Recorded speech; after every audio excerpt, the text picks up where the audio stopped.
बीच अब अगली खबर आपको बताते हैं। पीएफआई जो कि कट्टरपंथी संगठन है, इस पर ईडी का चाबुक चला है। सख्ती से कार्रवाई की गई है। 35 करोड़ की रकम बरामद की गई है। साथ ही आपको बता दें कई चौंकाने वाले खुलासे हुए हैं, जिसमें मुख्य तौर पर यह पता चला एक फिजिकल एजुकेशन नाम की संस्था चलाई जा रही थी, जिसमें कुछ और ही चल रहा था। उसमें आपको बता दें नौजवानों को हथियार चलाने सिखाए जा रहे थे, हथियार मुहैया करवाए जा रहे थे। इन सब चीजों को लेकर कार्रवाई की गई है। पूरी खबर इस रिपोर्ट में देखिए।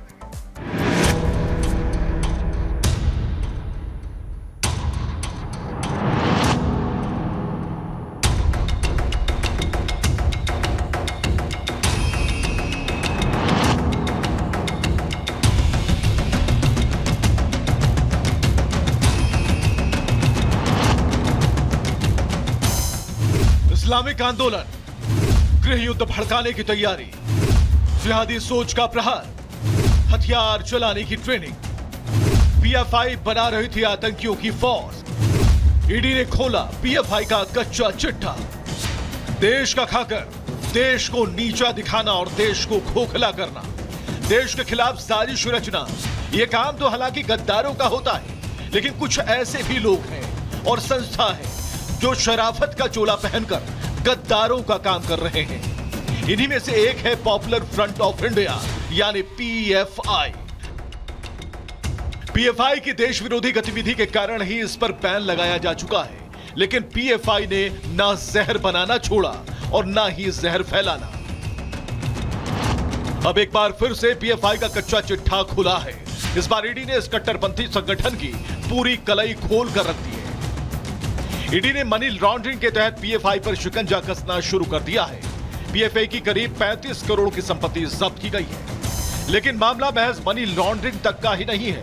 ईडी की जांच में जो जानकारी सामने आई है वो न केवल बेहद चौंकाने वाली है बल्कि डराने वाली है। ईडी के मुताबिक फिजिकल एजुकेशन की आड़ में पीएफआई देश विरोधी काम कर रहा है। ईडी ने खुलासा किया है कि पीएफआई फिजिकल एजुकेशन की आड़ में हथियारों का प्रशिक्षण दे रहा था। ईडी ने कहा कि ये कक्षाएं नकली मालिकों के नाम से रजिस्टर्ड जगहों पर चलाई जाती थीं। दिलचस्प बात यह है कि पीएफआई के पास अपने नाम पर रजिस्टर्ड एक भी संपत्ति नहीं है। हथियारों की ट्रेनिंग देने का ऐसा ही एक मामला 2013 में दौलत आर्म्स कैंप का था, जिसमें पीएफआई अपने कार्यकर्ताओं को कुन्नूर जिले के दारत में एक हथियार शिविर में विस्फोटकों और हथियारों के इस्तेमाल की ट्रेनिंग दे रहा था। इसका मकसद दूसरे धर्मों से दुश्मनी को बढ़ावा देना और कार्यकर्ताओं को आतंकवादी गतिविधियों के लिए तैयार करना था। ईडी का आरोप है कि भारत और विदेश में पीएफआई ने अवैध तरीके से फंड जुटाए। इन पैसों को केरल, कर्नाटक, तमिलनाडु, तेलंगाना, दिल्ली, राजस्थान, महाराष्ट्र, बिहार, पश्चिम बंगाल, आसाम, जम्मू कश्मीर और मणिपुर समेत देश भर के 29 बैंक खातों में जमा कराया गया। पीएफआई के पदाधिकारी, सदस्य और कैडर आतंकी गतिविधियों के लिए फंडिंग कर रहे थे। फंडिंग के लिए हवाला और दान के माध्यम का इस्तेमाल किया जाता था। ईडी की जांच से पता चला है कि सिंगापुर और कुवैत, ओमान, कतर, सऊदी अरब और संयुक्त अरब अमीरात समेत खाड़ी देशों में पीएफआई के 13,000 से अधिक एक्टिव मेंबर हैं। ये सभी पीएफआई के लिए फंडिंग का काम करते हैं।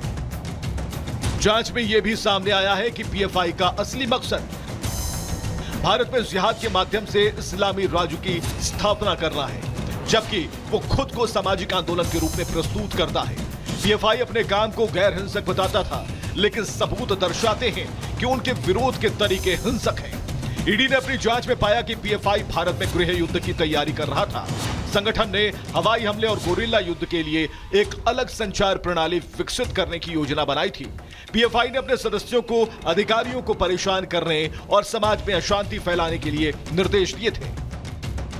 पीएफआई पर कई गंभीर आरोप लगाए गए हैं, जिसमें 2020 में दिल्ली में हुए दंगों को भड़काने, हाथरस में सांप्रदायिक माहौल बिगाड़ने, आतंकवादी समूह बनाने की योजना और प्रधानमंत्री नरेंद्र मोदी की पटना यात्रा के दौरान अशांति फैलाने के लिए ट्रेनिंग कैंप स्थापित करने की साजिश शामिल है। ईडी के खुलासे से साफ है कि पीएफआई सामाजिक संगठन का नकाब डालकर आतंकी संगठन का काम कर रहा है। Bureau report, Republic media. तो मुंबई से हमारे संवाददाता जतिन लाइव जुड़ गए हैं पूरी जानकारी के साथ। जतिन, जो लोग देश का खाते हैं, देश के साथ ही देखिए गद्दारी करते हैं, जिहादी मानसिकता के लोग इस्लामिक आंदोलन की तैयारी में थे। फिजिकल एजुकेशन के नाम पे बताइए हथियारों की ट्रेनिंग दी जा रही है। पीएफआई कैसे एक्सपोज हुआ, इनकी पूरी प्लानिंग क्या थी? जतिन। आज बिल्कुल देखिए, दिल्ली पुलिस और एनआईए ने इस पूरे मामले में पीएफआई को लेकर सबसे पहले अपनी एफआईआर दर्ज की थी, जिसको ईडी ने टेक ओवर किया। मनी लॉन्ड्रिंग के चलते ईडी इस पूरे मामले की जांच कर रही थी। लेकिन जो फिजिकल एजुकेशन को लेकर ईडी के पास सबूत लगे हैं, इसकी और अगर हम जानकारी आपको दें तो डीईयू, डिस्ट्रिक्ट एजुकेशन यूनिट के नाम से अलग अलग डिस्ट्रिक्ट में पीएफआई इस तरीके की क्लासेस चला रहा था। इस क्लासेस के सिलेबस पर जब आप नजर डालेंगे तो आपको समझ आएगा कि कैसे फिजिकल एजुकेशन के नाम पर हथियारों को चलाने की जो कोशिश है वो सिखाया जा रहा था पीएफआई के जरिए। साथ ही कैसे पैसे को विदेशों से भारत लाया जा रहा था, हवाला के चैनल से इस पैसे को भारत लाया गया और उसके बाद देश में आतंकी गतिविधियों को बढ़ावा देना, दंगे कराना, इस्लामिक स्टेट बनाने की कोशिश जो है वो पीएफआई कर रहा था। और इसी को देखते हुए इन्वेस्टिगेशन में यह भी क्लियर हुआ कि विदेश में अभी भी पीएफआई के 13,000 एक्टिव मेंबर्स हैं, जो लगातार भारत में पीएफआई को मजबूत करने के लिए फंड्स भेज रहे हैं। ये फंड्स हवाला के जरिए भारत लाया जा रहा है। और उसके बाद तस्वीरें देखी कैसे 2020 में दिल्ली में दंगे हुए,